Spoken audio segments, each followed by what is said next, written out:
में नैनी स्वागत है आप सभी का आज की बड़ी खबर में। बड़ी खबर की शुरुआत ईवीएम को लेकर। जी हां, ईवीएम को लेकर विपक्ष लगातार हमलावर है। माना जा रहा है कि विपक्षी पार्टियों ने साफ तौर पर कहा आगामी समय के चुनाव को जीतने के लिए भी भाजपा ईवीएम का सहारा ले सकती है। जी हां, ईवीएम यानी इलेक्ट्रॉनिक वोटिंग मशीन, जिस पर तमाम तरह के सवाल विपक्ष कर रहे हैं। और तो और हैरानी वाली बात तो है कि जनता ने भी सवाल खड़ा करना शुरू कर दिया। दरअसल हो क्या रहा है, उत्तर प्रदेश में जो 7 चरण में चुनाव हुए उसमें देखने को मिला कि 4 चरण तक के चुनाव में जिस तरह वोटिंग हुई उसके बाद ये माना जा रहा था कि बीजेपी को वहां पर झटका लगेगा, क्योंकि जो जनता का रुख था वो बीजेपी के अगेंस्ट जाता नजर आ रहा था। युवा नाराज थे, महिलाएं नाराज थी, किसान नाराज था। तो ऐसा लग रहा था कि शायद विपक्ष जीत जाएगा और विपक्ष को इस बात की उम्मीद भी थी। यही वजह है कि अखिलेश यादव फूल के गदगद हो रहे थे। वो तो देख रहे थे कि बस 2 कदम की दूरी है, सत्ता तक पहुंच जाएंगे। लेकिन देखिए 7वें चरण खत्म हुआ और जब 10 तारीख को नतीजा आया तो उसके बाद जो पिक्चर आई उसके बाद तो सपाइयों के होश उड़ गए।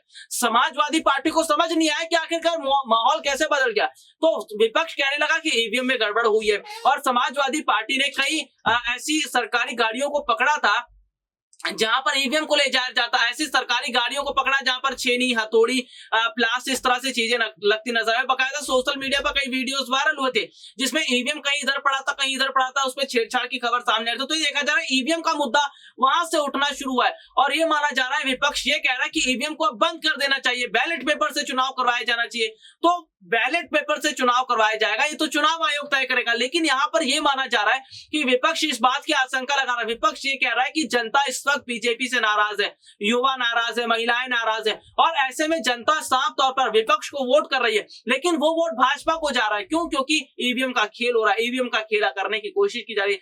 तो लगातार हमारे पास कई ऐसे खबरें सामने आई जिनमें ईवीएम पर सवाल खड़ा हो रहा है और उसको लगातार हम दर्शकों तक पहुंचा रहे। तो ऐसे में माना जाता है कि इस साल के अंत में गुजरात और हिमाचल में चुनाव है, वहां पर माना जा रहा है कि ईवीएम के जरिए छेड़छाड़ हो सकती है।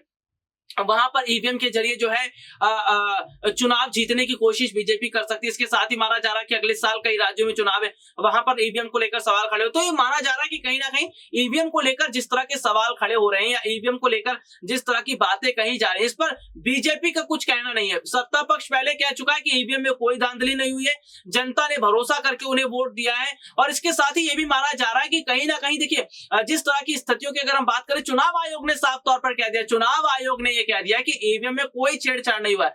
चुनाव आयोग कह रहा है कि हम अपनी जिम्मेदारियों को बेहतर तरीके से निभा रहे हैं। तो यहाँ पर ईवीएम का मुद्दा जिस तरह से उठा है ना, इसका मतलब है कि अब वाकई परिस्थितियां जो है वो कहीं ना कहीं सत्ता पक्ष के विरुद्ध जा रही है। लेकिन सत्ता पक्ष ने जनता पर भरोसा जताया। देखना होगा कि क्या ईवीएम का जो मुद्दा उठ रहा है, क्या इस पर कोई बात सरकार की तरफ से कही जाएगी, सत्ता पक्ष कुछ कहेगा या फिर बैलेट पेपर से चुनाव करवाने पर हामी भरी जाएगी। आज के लिए इतना ही, आपसे फिर दोबारा मुलाकात होगी, तब तक के लिए इजाजत दीजिए। नमस्कार।